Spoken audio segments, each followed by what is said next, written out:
menjelang hari-hari terakhir Ramadan. Sekarang kurang lebih hari ke berapa? 18 ya. Masuk 19. Benar ya?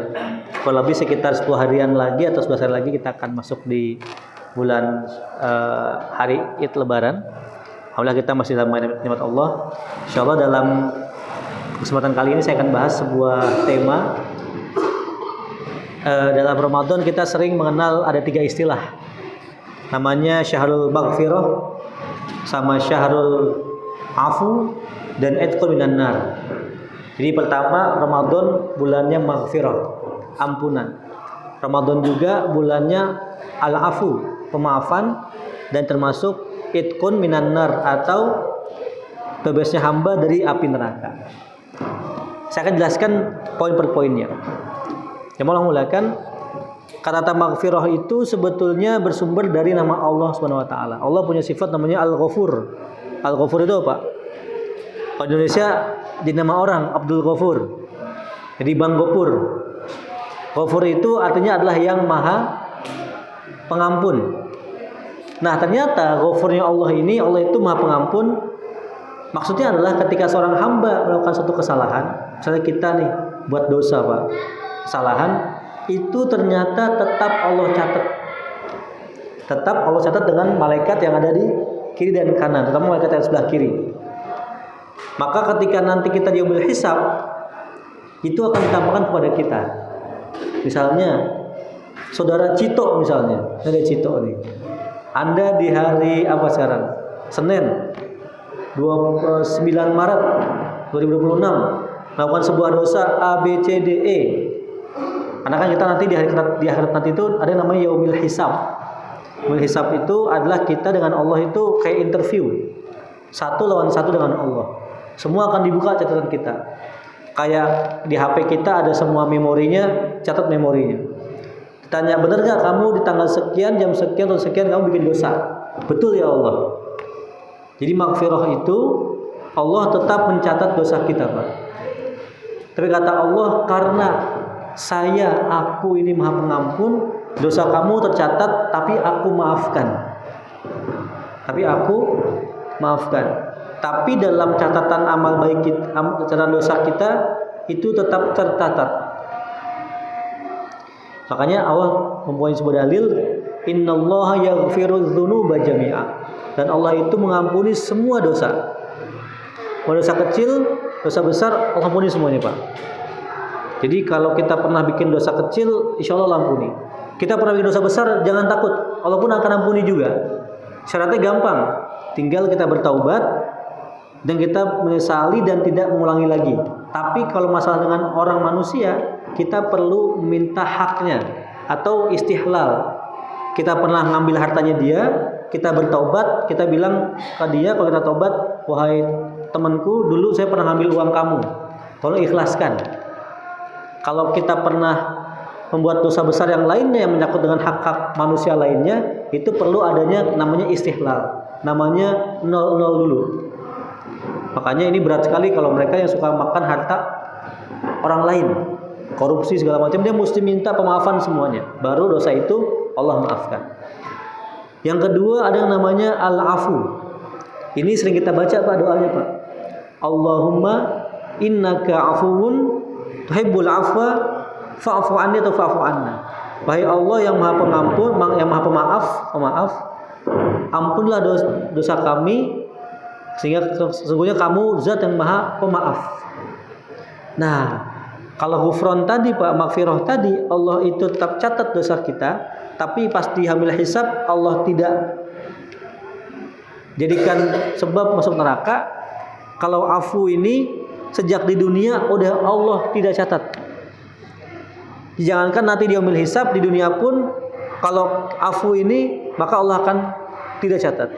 Makanya doanya Allahumma innaka afuwun tuhibbul afwa fa'fu anni. Jadi kita ketika berdoa minta ampun, tapi juga minta pemaafan atau afu. Sehingga nanti kita ketika hisab nanti dosa itu tidak tercatat. Bukan berarti kita bisa berbuat dosa semaunya, tidak. Tapi Allah punya sifat namanya Al-Afu, yang maha pemaaf. Maka doa ini disunnahkan dibaca sering ketika di bulan Ramadan dan kita pahami maknanya. Allahumma innaka afuwun tuhibbul afwa fa'fu anni. Yang mulakan yang ketiga adalah itqun minan nar, yaitu terbebasnya hamba dari api neraka. Nah, Nabi sampaikan dalam hadisnya, innalillahi utaqa. Setiap hari di Ramadan itu Allah punya daftar BLT, bantuan langsung, tapi T-nya bukan tunai. T-nya itu adalah langsung Allah berikan jaminan surga. Itu apa? Setiap harinya itu ada orang-orang yang dibebaskan dari api neraka. Nah, maka kemudian di antara caranya ketika Ramadan ini adalah kita banyak minta kepada Allah dan memperbanyak amal ibadah kita. Di antara yang juga kemudian menjadi penting, kemarin belum lama kita memperingati malam nuzul Quran misalnya. Nah, Quran itu menjadi salah satu barometer kita. Tidak hanya dibaca, tapi Quran itu seperti tadi, mohon maaf, kita tadi baru merasakan tuh. Ini saya pakai mikrofon.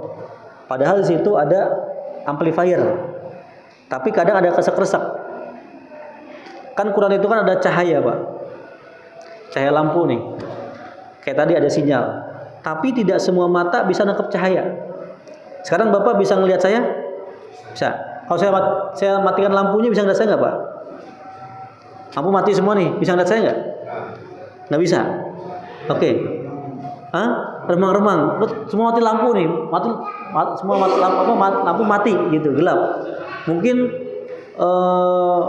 bisa jadi ya kan, misalkan laki-laki yang ganteng nggak ganteng, kalau lampu mati semua sama, gitu kan?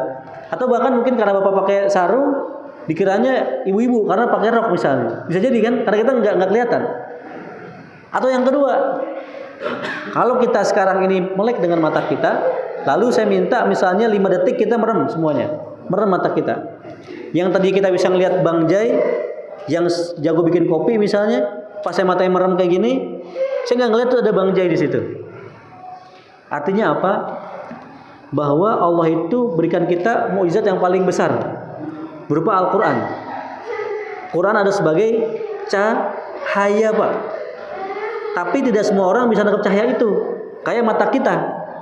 Ternyata yang buat kita bisa nangkep cahaya itu adalah mata kita. Dalam hal Quran ini adalah hati kita. Jadi Quran itu cahaya, tapi tidak semua orang bisa nangkep cahaya itu. Cahaya itu bisa dianggap dengan cara menggunakan hati nurani. Nah, maka sebenarnya yang paling penting di Ramadan ini bukan hanya perbanyak ibadah saja, tapi mensucikan hati kita, Pak. Karena hati kalau udah suci, yang benar jadi benar, yang salah jadi salah. Tapi kalau hati tidak suci, kayak orang matanya minus. Kalau mata minus, bacanya gini apa gini, Pak?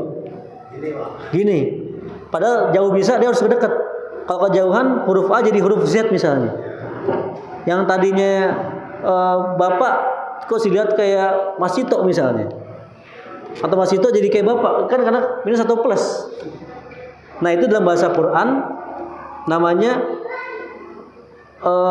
yashtarunal huda bid-dhalalah, yaitu membolak-balikan yang baik dan yang buruk. Maka kita punya doa dalam setiap hari kita, Allahumma arinal haqqo haqqo wa tiba'ah. Ya Allah, berikanlah kami petunjuk yang benar dan kita mengikutinya.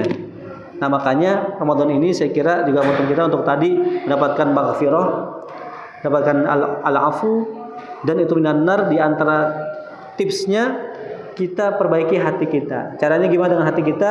Berbanyak taubat. Jangan suka hasad dengan orang lain. Jadi kalau masalah dunia lihat yang lebih rendah, kalau masalah akhirat lihat yang lebih tinggi dari kita. Dan di antara juga adalah kita sering-sering memuhasabah diri kita. Makanya kan kita ada sholat tarawih, qiyamul lail, itu di antaranya untuk kemudian muhasabah itu. Dan yang terakhir, yang mulakan, biasanya kita kalau di hari biasa nggak bangun ketika malam-malam terakhir sebelum subuh. Sekarang kita dipaksa untuk bangun. Kalau nggak bangun, paginya kebelenger, Pak. Karena kagak sahur. minum enggak, makan enggak, pagi-pagi puasa. Maka ketika sahur sebelum kita azan, misalnya pas imsak gitu, imsak masih boleh makan, tapi coba jadikan itu sebagai waktu kita buat berdoa sama Allah SWT. Karena Nabi sampaikan, sesungguhnya Tuhan itu turun setiap sepertiga malam terakhir. Jadi Allah itu turun ke bumi setiap 1/3 malam terakhir. Kata Nabi SAW, siapa hambaku yang minta ampun, aku ampuni langsung. Siapa hambaku yang minta sesuatu, aku berikan langsung kepada dia. Nah makanya di waktu sahur jangan malah nonton YouTube atau nonton TV. Program-program sahur itu boleh, tapi sifat misalkan waktu untuk kita berdoa kepada Allah SWT untuk hajat-hajat kita, terutama minta ampun pada Allah Subhanahu wa taala. Nah, itu bisa saya bahas pada malam hari ini. Semoga kita tetap istiqomah.